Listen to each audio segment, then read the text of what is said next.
James and I were the definition of a business marriage. We had been married for 3 years, yet for more than 2 of them, he was barely ever home. The title, Wife of the Chairman of Zik Group, sounded grand. Impressive even. But in reality, it was nothing more than a hollow name. James was the head of a massive software corporation, wealthy beyond the need to count money. And I, Julia, was simply a pretty girl from a bankrupt business family, married off to help my parents repay their debts. This marriage to me was nothing more than a mutually beneficial agreement. He didn't love me, and thankfully I didn't love him either. Most of the time, James was away on business trips, traveling from city to city. I stayed alone in his vast villa, spending my days stretched out on the sofa, eating snacks, watching movies, sleeping until noon. No supervision. No need to play the role of a perfect wife. To be honest, life was rather comfortable. Until one day, Alisa, James's mother, paid an unexpected visit. She stepped into the living room, her expression polite, yet her eyes carefully assessing me. After a few courteous exchanges, her gaze slowly settled on my abdomen. Then she spoke, gently but directly. "Julia, you've been married for quite some time now. Why haven't there been any good news yet?" The bluntness of her question made me pause for a brief second. But inside, I wasn't panicked at all. I simply smiled and calmly replied that we were still preparing. Even though the truth was, James was rarely home. And even if I wanted a child, there was hardly ever a chance. Alisa sighed and began advising me to accompany James on his business trips, reminding me about age and childbirth. After a few days of being watched by James at home until I could barely breathe, he suddenly made a decision, said in a calm tone, yet it made me pause for a moment. "Come to the company with me tomorrow." I looked up at him. "For what?" "Secretary." Just 2 words. No room for negotiation. I didn't like it. To be honest, I hated crowded places, and I hated even more environments filled with scrutinizing eyes like a large corporation. But I also knew once James made up his mind, he rarely changed it. In the end, I nodded, thinking of it as nothing more than changing the place where I lay around from home to the office. On my first day at Zik Group, I realized something rather interesting. No one knew I was James's wife. In the personnel records, I was simply the newly hired secretary, nothing more. And strangely, that made me feel relieved. No flattering looks, no cautious distance. No one looking at me as the boss's wife. Just an ordinary girl walking behind the chairman into his office. And it was here that I saw James's world up close for the first time. There were many women. Some had fair skin, slender figures, gentle smiles, eyes that lingered on him just a little longer than necessary. Some had darker skin, a seductive presence, confident steps, voices so soft it was hard for anyone to refuse them. Every type existed, and they shared only one thing in common. They all revolved around James. Watching that scene, I felt an unexpected calm, no jealousy, no irritation, just a feeling of observation. At the company, James didn't really assign me any work. There was a small sofa in his office, a desk, and an iPad. Most of the time, I read books, scrolled through the news, or simply sat there watching sunlight spill through the tall glass windows. Unlike at home, where I was completely free. Here, every move I made was within James's sight. He worked, but from time to time, his gaze would drift toward me. When I changed my sitting position, he noticed. When I stood up to pour water, he looked up. He said nothing, but he was always watching. That feeling didn't make me uncomfortable, just slightly strange, as if I were a variable outside of his calculations, and he was quietly observing his own reaction. One day, James told me there was a business event in the evening and that he needed me to go with him. I refused almost without thinking. I don't like places like that. James lifted his head from the documents and looked at me. His eyes were deep, calm, as if waiting for me to add another reason I didn't. I just shook my head. With my introverted nature, crowded places, bright lights, and meaningless social conversations exhausted me before I even stepped inside. The room fell silent for a few seconds. I thought he would force me the way he had done with many things before. But he didn't. James closed the folder, his voice lowered. "All right, just one word." That moment caught me off guard. Not because he agreed, but because something flickered in his eyes very briefly. Not anger, but thought he didn't ask further. Didn't reproach me. He simply accepted it. I returned to the sofa, but this time I no longer felt at ease. A vague feeling rose inside me, as if what I had just refused was not a business event, but a step between the two of us. You are listening to an audio story on Yee's channel. That night, I was lying stretched out on the sofa, eating snacks and watching a movie, when my phone started vibrating nonstop. It was my best friend. She sent me an Instagram link with only one line of text. "Your chairman just made it to the hot search." I tapped on it. The photo was painfully clear. James was kissing a famous actress, flashlights blinding, the angle malicious, yet intimate enough to leave no room for explanation. My heart skipped a beat. It didn't hurt. It was just tight. Instagram was flooded with rumors. Everyone was guessing that the woman was the mysterious Mrs. James. That night, James came home very late. I pretended to be asleep. He took a shower, then rarely wrapped his arms around me from behind, so gently, as if afraid to wake me. I didn't turn around. I didn't say a word. The next morning, we had breakfast in silence. At the company, we went about our own work. No one mentioned what had happened the night before, until his mother, Alisa, called from France. After James ended the call, he glanced at me, then deliberately moved away. I remained curled up on the sofa, holding my iPad, pretending not to notice. A moment later, he came back and sat beside me. "Did you see the news from yesterday?" "Yes." "What do you think?" That question lit a fuse. "Are you asking on purpose? You know she's the actress I hate the most, don't you? So many people in the world. Why did it have to be her?" The moment the words left my mouth, I regretted them. After all, he was the one who had paid off my family's debts. He was my legal husband. Yet deep down, this still felt like a transactional marriage. James was silent for a few seconds. Then suddenly, he called his assistant in. His voice was icy. "Release an official statement in the name of the group. Clarify the rumor." Less than 10 minutes later, Zik Group's official Instagram posted, "The rumor between James and the actress is false. And this is Mrs. James." He directly tagged my Instagram account. Then, he liked the post. My phone exploded. Followers skyrocketed. The entire internet went mad searching for the mysterious wife. But I had no mind left to care. Because that night, my menstrual cramps hit violently. I was out of painkillers, and the villa didn't allow deliveries at night. I clenched my teeth and endured it. Cold sweat soaked my entire body. By the time James realized something was wrong, I was almost unconscious. All I remember was grabbing his collar and crying, my voice breaking. "James, it hurts so much." When I woke up, I was in the hospital. James was sitting by the bed, still wearing his black silk pajamas. His hand was tightly holding mine. He helped me sit up, poured warm water, and brought it to my lips, as if even the slightest tremble might spill it. "Why didn't you ever tell me your cramps were this severe?"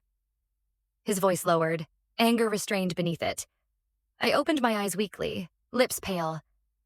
"If I take painkillers, I can endure it." James stared at me for a long time. Maybe it was the medicine. Maybe I was simply too exhausted. I no longer had the strength to keep hiding the things I had buried for years. "My biological mother passed away early," I said softly. "My stepmother never treated me as her child. When I first started my period, every time it came, she didn't take care of me. Instead, she deliberately made me eat cold food, drink ice water, stand in the rain, face the wind. She said that girls who suffered early would learn to behave later. Since then," I gave a faint smile, "every period has been unbearably painful." James didn't say anything. He only tightened his grip on my hand slightly, as if suppressing something deep inside. His eyes darkened, so cold that even in my dazed state, I could feel it. "From now on," he said slowly, every word clear, "no one is allowed to hurt you again, not even the past." I didn't reply. I only turned my face away and pretended to fall asleep again. But this time, I knew. The arms holding me were no longer out of obligation. From that day on, he started taking care of me. Excessively.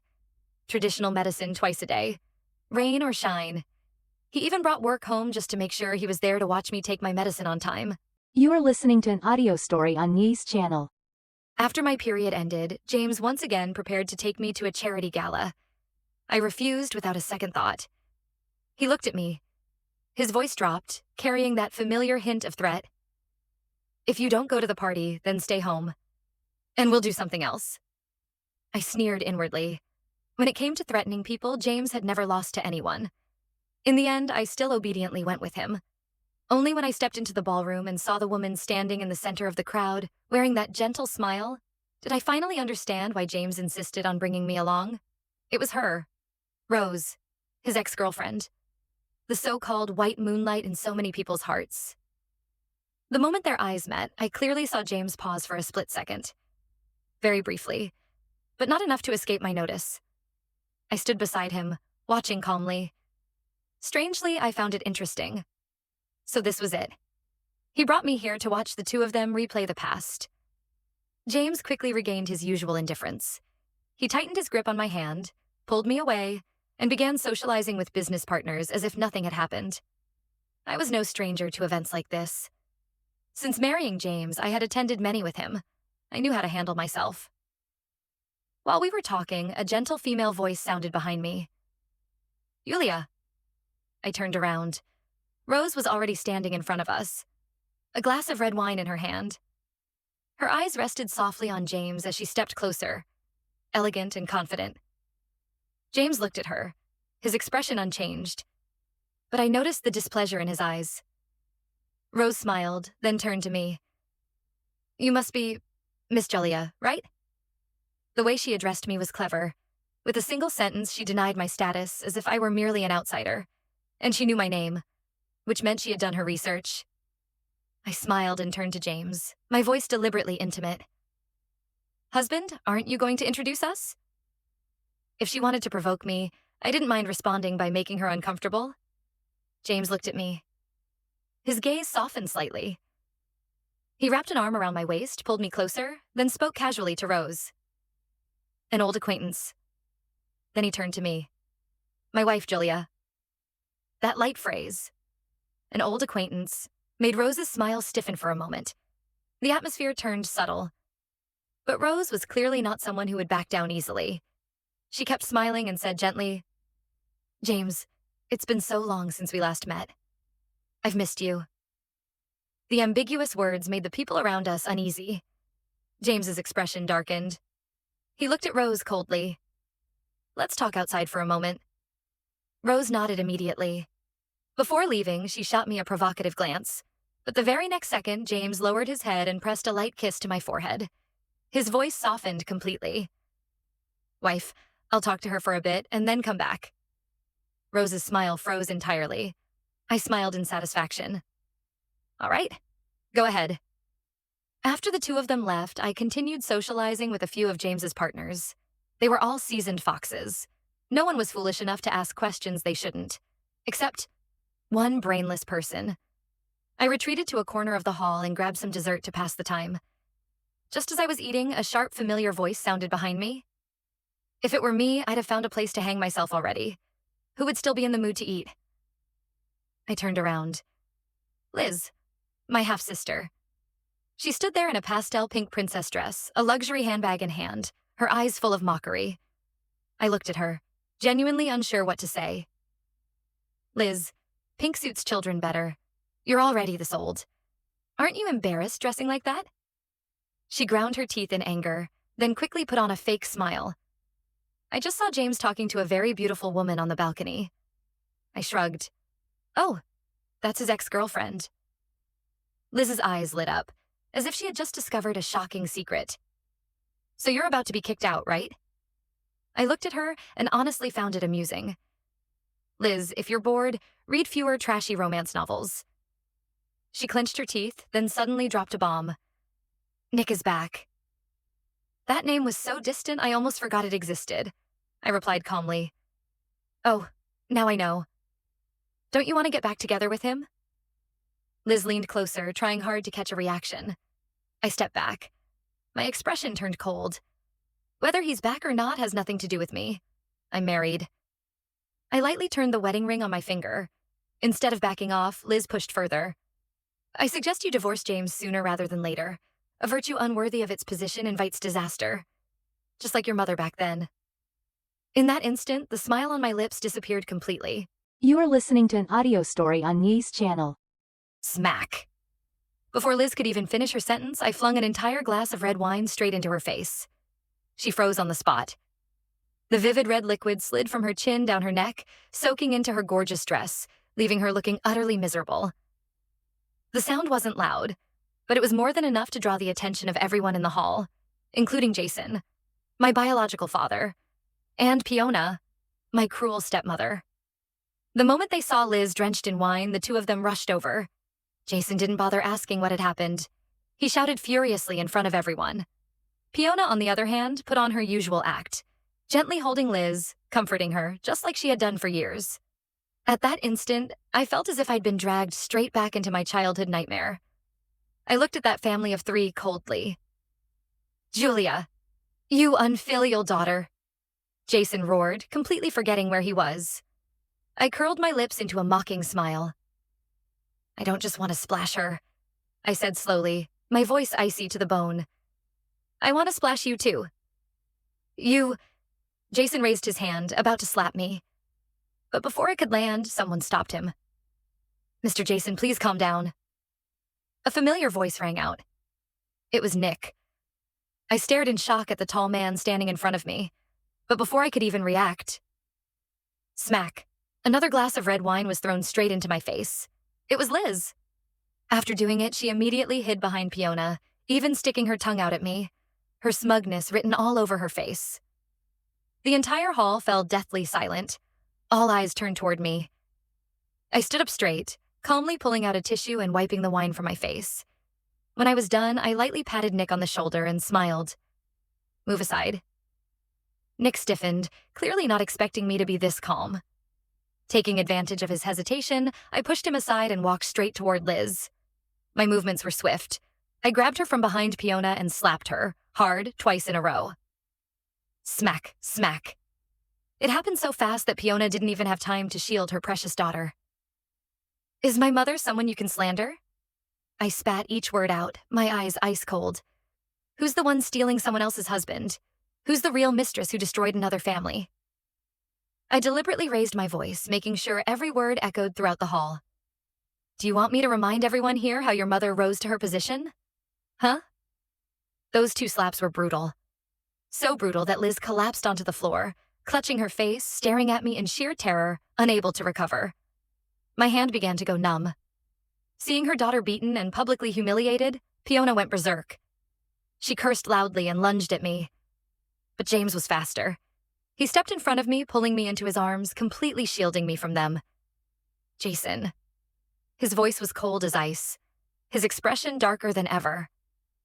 Jason shuddered instinctively and hurriedly pulled Fiona back.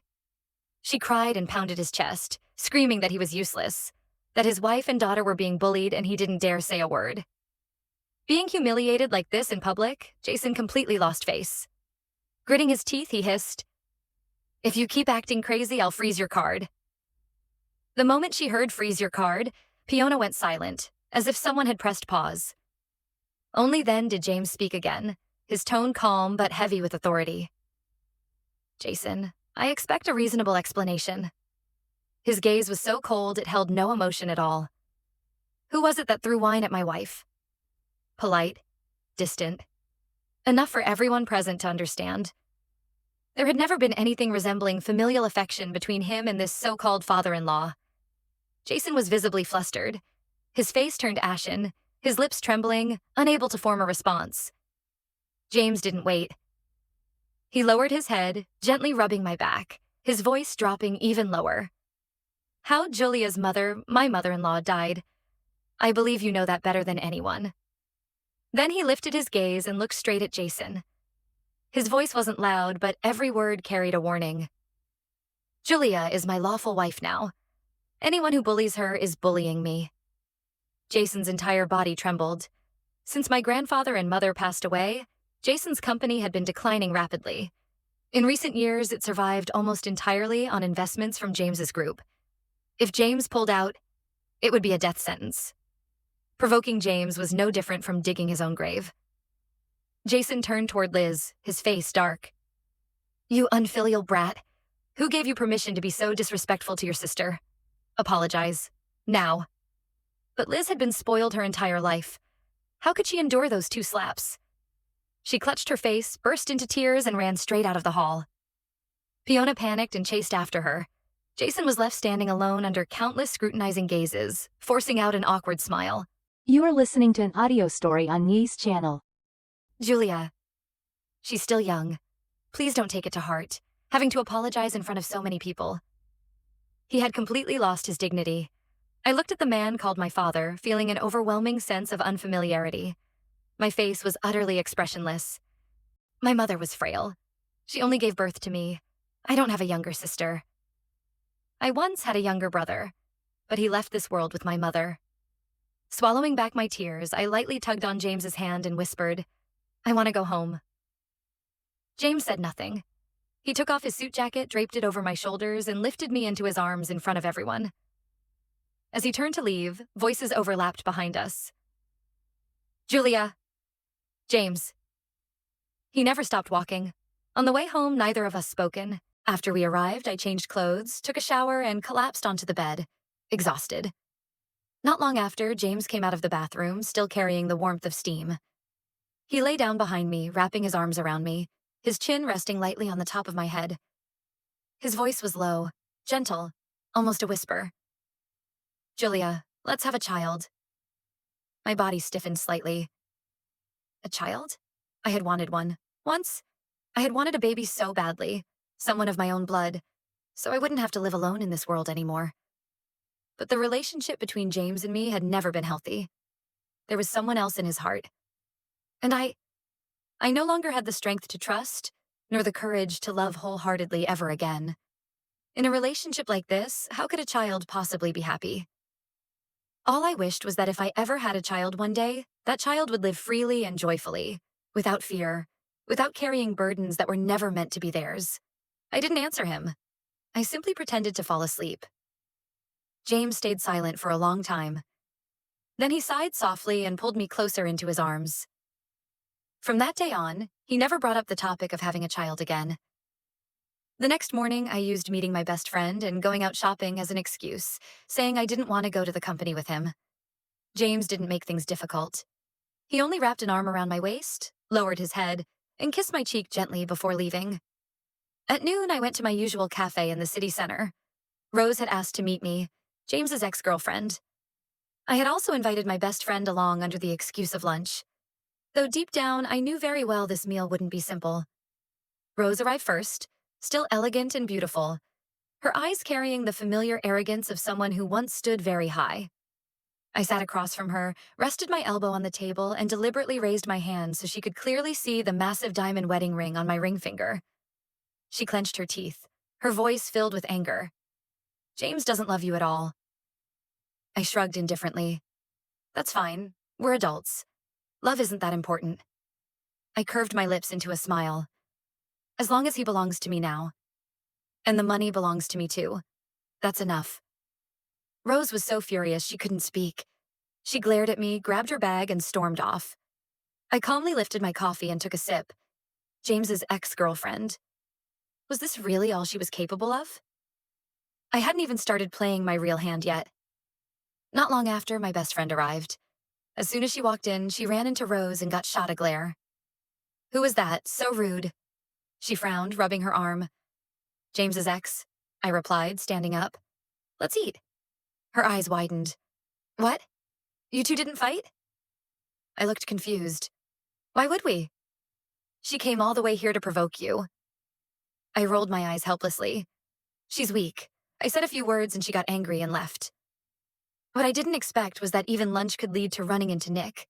When we were almost done eating, my best friend went to the restroom. I stayed behind to wait. Nick sat down across from me excitedly. I only glanced at him once and ignored him outright, but he was annoyingly persistent. Have you been doing well these past few years? I didn't respond. Seeing my silence, guilt appeared on his face. Not well, right? Don't be afraid. I'm back now. I'll take care of you. I stood up abruptly and dodged his hand, looking straight at him coldly. Are you sick? Nick tried to step closer. I took another step back and said firmly, Stop. He froze, panicked. Julia, you're still angry about back then, aren't you? I'm sorry. I was wrong to abandon you in that situation, but I love you. I cut him off, suppressing my anger. I am Mrs. James now. I know, Nick said quickly. I'll convince my mother.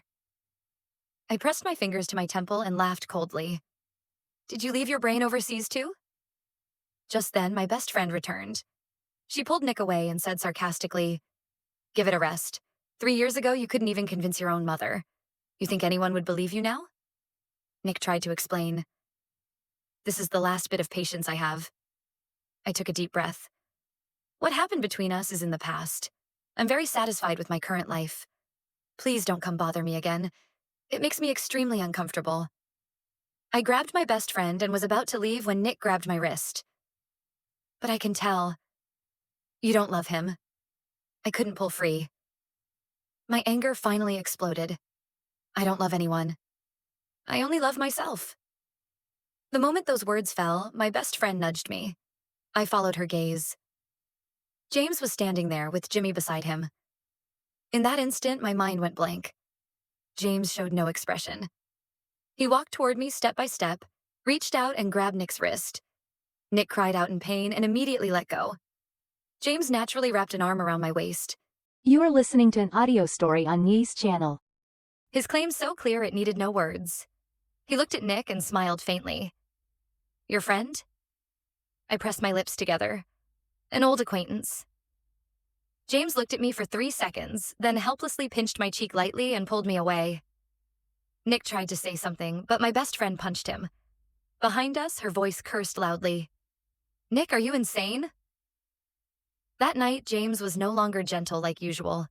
It was the first time I'd ever seen him like that. I didn't dare say a word and silently endured it. After it was over, he put on his clothes and went downstairs. I rested for a while, then opened the drawer to look for medicine. I had forgotten to bring water up, and I had no strength to go downstairs, so I clenched my teeth and swallowed the pill dry. It got stuck in my throat. The bitterness surged up, making me nauseous.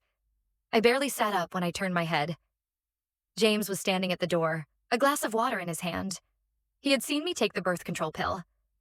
I parted my lips, wanting to explain, but in the end I stayed silent. Whether I gave birth or not was my right. James walked over and handed me the water. I took it and drank. Not a single word was exchanged. He turned around, picked up a pillow, and left the room. From that night on, James and I began sleeping separately. And recently, he had grown especially cold. Was James really upset just because he heard me say those words in front of someone else? After listening to me, my best friend spoke up. I don't think that's the real reason. I was doubtful. Then what is? She tapped my forehead lightly. Don't be fooled by how calm James looks. Just because he doesn't say anything doesn't mean he doesn't care. He's still a man. No man can stand his wife saying she doesn't love him in front of others. I rested my chin on my hand and sighed. But he doesn't love me either. That has nothing to do with love, she said, sounding frustrated. This is about pride, understand? I stayed silent for a moment, then spoke softly. I think he's angry because I took the pills. She stared at me. Can you stop being so stupid? You've been married this long. You should have a child by now. James is an only son. If you keep refusing to have one, how are you going to face his family? I looked at her while she kept nagging, about to argue back, when a familiar figure suddenly flashed into my sight. Wait, wasn't that Mrs. Chin? The old housekeeper from my childhood. After my mother passed away, she had disappeared without a trace. I never thought I'd see her again here. Mrs. Chin seemed to notice me too. After a few seconds of shock, recognition dawned on her face. Her complexion instantly turned pale, her lips trembling as she turned to leave. I didn't even have time to say anything to my best friend before chasing after her. At a corner, I managed to grab her arm. You're Mrs. Chin, aren't you? No, I'm not. She shook her head repeatedly, panic in her voice. Please don't look for me anymore. She looked at me, her face growing paler by the second, fear unmistakable in her eyes. I frowned. Was she afraid of me? Mrs. Chin, it's me. I lowered my voice. The moment the words left my mouth, her whole body began to tremble violently. With a thud, she dropped to her knees in front of me, tears streaming down her face. "I'm sorry, madam. I shouldn't have taken that money and caused the death of you and the young master. Please spare me. Don't come looking for me again." My ears rang. After settling Mrs. Chin and consulting a lawyer, I stepped outside. The sunlight was blinding, yet everything before my eyes turned dark. My best friend hurried to support me. "Are you okay? Are you feeling unwell?" I stared at her blankly, as if the blood in my veins was flowing backward. "Don't worry," she said anxiously. "Even though 20 years have passed and the evidence is gone, there are still witnesses. There's still hope." I could barely process her words. Darkness crept in.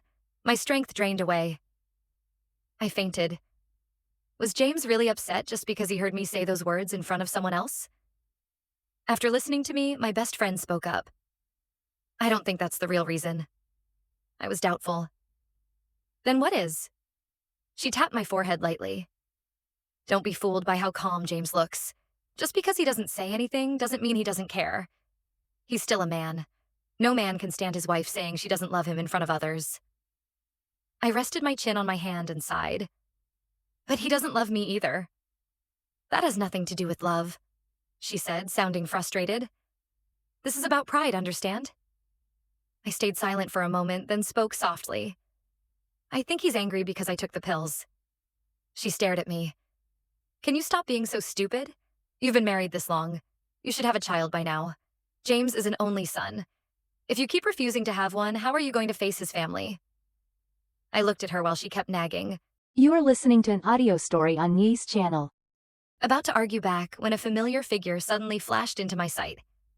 Wait, wasn't that Mrs. Chin? The old housekeeper from my childhood. After my mother passed away, she had disappeared without a trace. I never thought I'd see her again here. Mrs. Chin seemed to notice me too. After a few seconds of shock, recognition dawned on her face. Her complexion instantly turned pale, her lips trembling as she turned to leave. I didn't even have time to say anything to my best friend before chasing after her. At a corner, I managed to grab her arm. "You're Mrs. Chin, aren't you?" "No, I'm not." She shook her head repeatedly, panic in her voice. "Please don't look for me anymore." She looked at me, her face growing paler by the second, fear unmistakable in her eyes. I frowned. Was she afraid of me? "Mrs. Chin, it's me." I lowered my voice. The moment the words left my mouth, her whole body began to tremble violently. With a thud, she dropped to her knees in front of me, tears streaming down her face. "I'm sorry, madam. I shouldn't have taken that money and caused the death of you and the young master. Please spare me. Don't come looking for me again." My ears rang. After settling Mrs. Chin and consulting a lawyer, I stepped outside. The sunlight was blinding, yet everything before my eyes turned dark. My best friend hurried to support me. "Are you okay? Are you feeling unwell?" I stared at her blankly, as if the blood in my veins was flowing backward. "Don't worry," she said anxiously. "Even though 20 years have passed and the evidence is gone, there are still witnesses. There's still hope." I could barely process her words. Darkness crept in. My strength drained away. I fainted. When I opened my eyes, I was in the hospital. My best friend and Nick were standing opposite each other, the atmosphere tense. "You're awake? Do you feel uncomfortable?" My best friend asked first. "I'm fine." After a few seconds of confusion, I propped myself up. "Why did I suddenly faint?" Nick asked, looking puzzled. My best friend glanced at him, clearly wanting to say something, but only sighed. "He's the one who brought you to the hospital." I looked at Nick's anxious face and took a slow breath. "Go outside for a moment," I said to my best friend. "I want to talk to him alone." When we were the only two left, I didn't take the water he offered. Calmly, I said, "The time when you listened to your mother and left me to study abroad was the darkest period of my depression." I saw his hand tremble, his face turning pale. I let out a soft laugh. "Did you know? I cut my wrists back then. I swallowed sleeping pills too. But I didn't die." Nick panicked and set the glass down, about to explain, but I continued, my voice light and cold.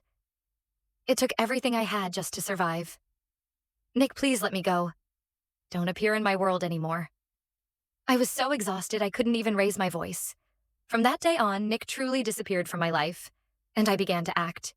Just as the lawyer said, 20 years had passed. Physical evidence was almost non-existent. The witness was mentally unstable, and the testimony alone wasn't enough to bring my stepmother to justice. But that didn't mean I would let it go. If the law couldn't give me justice, then I would take it myself. To destroy a person, you must first destroy what they value most. I secretly hired people to pose as business partners, approach my biological father, and lure him into investing in a project that looked incredibly promising. After James humiliated him at a banquet, my father was desperate to stand on his own, unwilling to rely on Zick Group anymore. He didn't investigate carefully. He even withdrew company funds to pour into that project. And I stood behind the scenes, quietly watching everything unfold. Recently, James started going on business trips again. Since we began sleeping separately, our relationship was no different from strangers. We didn't argue, and we didn't talk. That silence was more terrifying than a Cold War. When he wasn't home, I had already grown used to it. Until one early morning, I was awakened by a violent wave of nausea. Unable to hold it in, I rushed to the bathroom and vomited until my stomach was completely empty, my body going limp. I collapsed onto the floor, gasping for air when it suddenly hit me. I hadn't had my period last month. This month was late too. My heart started racing. My cycle had never been regular, and I'd always assumed it was stress. But this time was different. The nausea, the dizziness, my body's reaction was stronger than anything I'd ever experienced. I unconsciously placed a hand over my abdomen. A chill ran down my spine. At the hospital, the doctor looked at my test results and smiled gently. Your HCG levels are rising well. Progesterone is stable too. Based on your last menstrual cycle, you're about 10 weeks along. My ears buzzed. I was pregnant. Just when I thought childbirth no longer had anything to do You are listening to an audio story on Yee's channel. with me, I was pregnant. Seeing my reaction, the doctor seemed to misunderstand something and spoke softly. If you're not ready, we can provide further consultation. I didn't answer. My mind was completely blank. If I kept this baby, my life with James would never return to what it was before. If I didn't, could I really bear it? My fingers tightened around the edge of the hospital gown. For the first time in a very long while, I felt afraid. At that moment, I realized I was pregnant. Perhaps because my reaction was too calm, even a little evasive, the doctor studied me for a few extra seconds, his expression subtly changing. He spoke very slowly and very clearly, as if afraid I hadn't thought it through yet. If you don't intend to keep the baby, then surgery should be done as early as possible. The fetus is already quite developed. I sat there in silence. It took a long time before I found my voice again. Doctor, I want to keep this child. When I returned home, it was already late afternoon. Pale golden sunlight streamed through the villa's large windows, casting an unusual sense of quiet over the living room. I sat down on the sofa and carefully calculated the timing. This baby was very likely conceived during the last time James and I were together. Back then, I had taken birth control pills. The thought made my heart tighten with fear. I hurried back to the hospital for another ultrasound. Thankfully, everything was fine. The doctor said as long as I attended regular prenatal checkups, there wouldn't be any major issues. I returned home and sat quietly alone, warm afternoon sunlight resting on my body. It felt as though I had stepped into an entirely different world. I gently placed my hand on my abdomen. Here was my child. A child who shared my blood. At the very least, from this moment on, I was no longer completely alone. But when I thought about my current relationship with James, my heart sank again. In this state, how could I give my child a healthy environment to grow up in? 3 days later, James came back. I was already asleep. He entered the room quietly and bent down to kiss my forehead. Ever since becoming pregnant, I woke up easily at night. That gentle touch was still enough to make me open my eyes. Seeing that I was awake, he froze slightly, as if about to turn and leave. I sat up abruptly and said the words I had been thinking about for days. James, let's get a divorce. His steps stopped completely. He turned to look at me. The usual coldness in his eyes was replaced with disbelief. What did you say? I stepped closer and repeated myself clearly. I said, let's get a divorce. The trap I had set for Jason was almost ready to be closed. I thought it was time to reorganize my life. Back then, James married me when his company was on the verge of bankruptcy, simply to fulfill his father's final wish. And I had stayed by his side, helping him rebuild everything, enduring countless hardships together. So giving me a child wasn't really a loss for him. I wanted a divorce to take my child with me and live the life I truly wanted. James pressed me against the door. He had probably been restraining himself for a long time. Veins stood out on his neck, his face flushed, yet his hands remained gentle, as if afraid of hurting me. "Are you dreaming?" "I'm not." I looked straight into his eyes. "I'm very serious. Don't worry, I won't ask for any more assets. After the divorce, you can marry Rose." I hadn't even finished when he cut me off. "Enough. Stop talking. Don't push me any further." He released me and stepped back 2 paces, his breathing chaotic, his hands trembling uncontrollably. "I'm going out for a while." After saying that, he turned and went downstairs. Not long after, I heard the sound of his car leaving the villa. I returned to the bed and placed my hand on my belly. My nose burned, my heart aching. The divorce was my idea. So why did it hurt this much? At nearly 2 in the morning, my phone rang. It was James's number. Half asleep, I didn't plan to answer. Yet somehow, I still picked up. On the other end was a bar manager. He said James was drunk and refusing to leave. Before tossing the phone to his staff, James had only said one sentence: "Call my wife to come get me." I didn't want to care.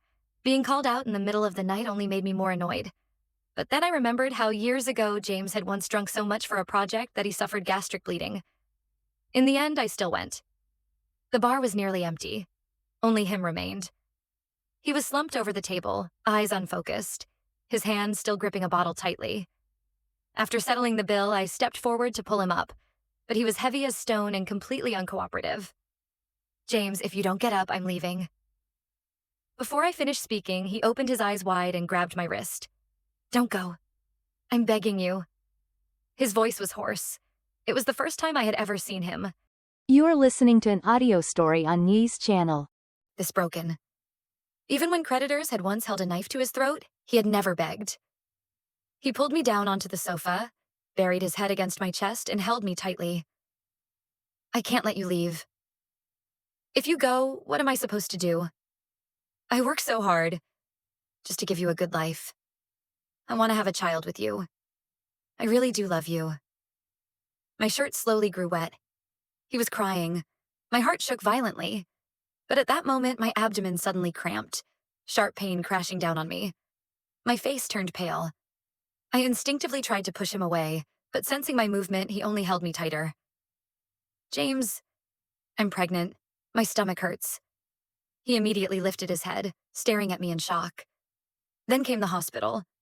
The doctor said I showed signs of threatened miscarriage and needed to stay still and rest for at least a week. After the doctor left, James stood by my hospital bed for a long time before softly saying he was going to wash his face. I lay there alone, my hand resting on my belly. The doctor said I had overworked myself and moved around too much. I gently stroked my abdomen and whispered, "I'm sorry, my love. Mommy has been too busy lately, but I promise from now on I'll protect you properly." As I drifted into a light sleep, James returned. The smell of alcohol had almost completely faded, and his eyes were much clearer. "I need to use the bathroom," I murmured. "Okay, don't move. Let me carry you." He fumbled for a while before managing to hold me carefully. Then he asked very softly, "Why didn't you tell me you were pregnant? And why did you ask for a divorce?" I looked at his wrinkled suit and messy hair and suddenly felt wronged. "Wasn't it because you don't like me? And you still like Rose? If you don't like me, why should I stay?" "No." He stared straight at me. "I won't let you go, not unless I'm dead." He held my hand tightly, his tone serious. I didn't answer. I just pulled the blanket over my face and pretended to be sleepy. He chuckled softly, didn't press further, only holding my hand, fingers interlaced. "Wife, can we live properly together from now on? What happened with Rose isn't what you think. From beginning to end, I've only ever had you." I looked at him for a long time. "Okay." The next afternoon, James's mother came to visit, carrying bags upon bags of things. I was lying in bed, while James was reading a prenatal education book, his tone stiff but trying hard to sound expressive, making me laugh uncontrollably. She cupped my face and kissed my forehead gently. "You've done so well." I was already used to her enthusiasm, but James wasn't. He frowned slightly and gently wiped my forehead. "Julia is my wife." After a week in the hospital, my condition stabilized and I was discharged. I told James everything. He fell silent for a moment, then said, "I understand. Leave everything to me." He pulled me into his arms and gently patted my back. For the first time in my life, I truly felt like I had someone to rely on. Outside, James took care of everything on my behalf. He didn't rush, but step by step, he tightened his grip, forcing Jason to put the company, houses, and properties up as collateral. At the same time, James quietly reinvestigated the events of the past. He said that even though it had been a long time, anything that had existed would inevitably leave traces. I entrusted everything to him, focusing solely on resting and taking care of my pregnancy. I had also explained everything about Nick to James. I had truly loved him, but that was in the past. Still, James showed obvious jealousy. He didn't say anything, but silently stood guard against any storms, allowing me to live these rare, peaceful days in security. I didn't know when, but my entire world had shrunk to the baby in my womb. Time flew. When I realized it, several months had already passed. Although James's mother had prepared everything for the baby's room, every time I went out to pick tiny clothes with my own hands, I felt an unfamiliar kind of happiness.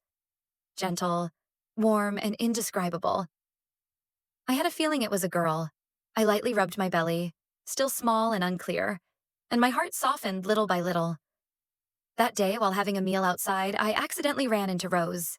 I wore a loose dress, but sitting down, my belly was still very visible. In just a few months, Rose had clearly grown thinner.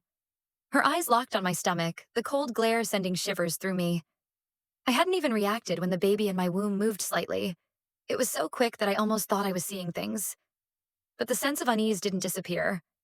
My intuition hadn't been wrong. As soon as we stepped out of the restaurant, Rose lunged at me. In her hand was a gleaming knife. Her screams pierced the air. I barely understood what was happening before someone pulled me forward to safety. "It's you!" Rose's voice was twisted and deranged. "Because of you, James doesn't need me anymore." You are listening to an audio story on Yee's channel. She chased after me at terrifying speed. "You're even pregnant? How could you be pregnant? The baby in your womb should be mine." She raised the knife. At that moment, a figure rushed forward and kicked Rose hard. She fell, and the knife flew far away. It was Nick. His arm was bleeding, but he didn't even glance at it. He bent down to pick up the knife and immediately ran to check if I was hurt. Then he restrained Rose, holding her to the ground as she screamed in madness. The police and security arrived quickly. I was rushed straight to the hospital. Fortunately, the baby was fine. I had only suffered minor shock. When James and his mother, Elisa, arrived, I had just stepped out of the ultrasound room. For the first time, I saw James's face completely pale.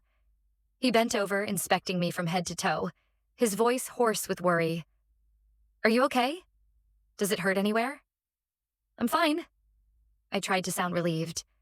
Thanks to someone protecting me, nothing happened. James exhaled softly and finally turned to thank Nick. Elisa didn't say much, but just a gentle pat on my back, and I could clearly feel the worry and restrained anger she held. "Good that nothing happened," she said. "Now go home and rest. Leave everything else to me." I hesitated slightly, then softly said, "James, I want to visit Nick. I heard his hand was injured and had to be stitched several times." James looked at me silently for a few seconds. Finally, he nodded. "I'll go with you." James helped me up, and when we reached the emergency room, Nick had just finished getting stitched. "Are you okay?" I asked softly, my concern sincere despite the chaos still lingering in my heart. "It's just a minor wound," he said, forcing a smile, his lips pale but his tone calm. "Thank you for today," I said quietly. "I only did what anyone would," he replied. "Don't overthink it. As long as you're safe, that's enough." Before I could respond, James gently wrapped an arm around my waist and spoke instead, thanking him and saying that if he ever needed anything, he could ask. Nick glanced at the intimate gesture and smiled bitterly, telling us to go home and rest and stop showing affection in front of an injured person. Even so, James arranged for someone to stay with him before taking me home, while Mrs. Chin went to the police station to handle the aftermath. That night, I was trapped in nightmares. I woke up drenched in cold sweat, hugging my belly as my body trembled uncontrollably. James pulled me into his arms at once, his hand gently stroking my back until all the fear I had been holding in finally broke free, and I cried until I was exhausted. He poured me warm water, wiped the sweat from my face, and held me tightly as I lay back down, his voice hoarse with guilt as he apologized for letting me go through all of this. I was too tired to answer and fell asleep in his embrace. The next morning, I learned that Rose's parents had returned to the country. They presented medical certificates, claiming she suffered from bipolar disorder and that her actions were caused by illness, even going to James's company to beg him to withdraw the lawsuit. Elisa scolded them mercilessly, reminding them that their daughter had abandoned James when he went bankrupt, only to return now that he had recovered, and that attempting murder could not be excused by mental illness. She told them to stop begging and prepare good lawyers instead. Meanwhile, when Nick's mother learned her son had been injured, she hired an entire legal team and vowed to send Rose to prison. The outcome was inevitable. Rose was detained. By the time I was 5 months pregnant, Jason officially went bankrupt. James helped me reclaim not only my company, but also the houses, land, and even the antique jewelry my grandfather had left behind. He told me not to worry about anything else, carefully applying oil to my belly and asking me to focus solely on taking care of myself and the baby. At that moment, the baby kicked gently for the first time in over a month. James froze, staring at my belly in disbelief, his face flushed with excitement as he leaned down to listen. Watching him react so tenderly to such a tiny movement, I lifted my gaze toward the afternoon sunlight and felt that everything was slowly getting better. The following afternoon, I saw a shocking headline. Jason killed Fiona. I froze and called James immediately. The line was noisy, and after a brief silence, he told me to stay home and wait for him. Then he returned. He explained everything. After the bankruptcy, Fiona demanded a divorce, and when Jason refused, she revealed that neither Liz nor Ben was his biological child. Ben was only 6 years old, the child Jason loved most, and the truth shattered him completely. Fiona then publicly exposed that she had been using his money for years to support a lover. She only wanted a divorce, but Jason lost his sanity and stabbed her to death, leaving the body unrecognizable. You're listening to an audio story on Yee's channel. Fortunately, the children had been hidden elsewhere in advance and survived. James didn't stop there. His voice dropped lower, every word pressing heavily into the air. Back then, when your mother went into difficult labor and both she and the baby died, it wasn't only Fiona. Jason was involved too. He paused briefly before continuing. Your grandfather's death is also connected to him. Everything is still under investigation. I froze for a long time after hearing that, my mind completely blank, unable to form a single thought. Was this what people call karma? That night, I had a very long dream. In it, I stood in the middle of a vast field, the wind brushing gently past me. From afar, my mother walked toward me, still wearing the same gentle expression as years ago. Her face soft, her eyes warm. Beside her was a tiny baby boy, cradled in her arms. I knew instantly that he was my younger brother, the sibling I had never had the chance to see. My mother smiled at me without saying a word, simply reaching out to place her hand softly against my cheek, just like she used to do when she lulled me to sleep as a child. The baby in her arms smiled too, his eyes clear and innocent, so pure it hurt to look at him. I wanted to run toward them, to hold them both, but my feet were pinned to the ground. The distance between us felt impossibly close, yet unbearably far. Before turning away, my mother looked at me for a long time. There was no resentment left in her eyes, only gentleness and peace. It's all right now. I heard her voice, faint, as if drifting from very far away. I jolted awake. My pillow was soaked through. My chest ached so badly I could barely breathe. I hugged my belly tightly as tears streamed down my face, crying for a long, long time, crying for my mother, for the brother who never got to live, for the dark years that had passed, and also for myself, who had finally seen light after the deepest darkness. Before the day of his execution, Jason sent me a message saying he wanted to see me. Just one short sentence, no resentment, no pleading. I didn't go. Some bonds of blood once broken can never be mended again. 4 months later, I gave birth to a baby boy. The moment he was placed in my arms, the whole world seemed to fall silent. He was so tiny and soft, his breathing weak yet unmistakably real. I held him close as tears slipped down uncontrollably.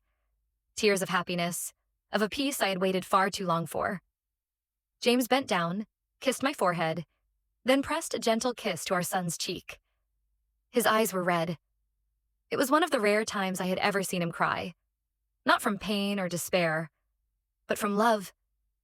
He carefully placed our son's tiny hand into mine, then wrapped both of our hands within his. His voice was hoarse, yet steady and firm as he said, "Hold my hand, and walk with me to the end of our lives." I looked at the two of them and smiled softly.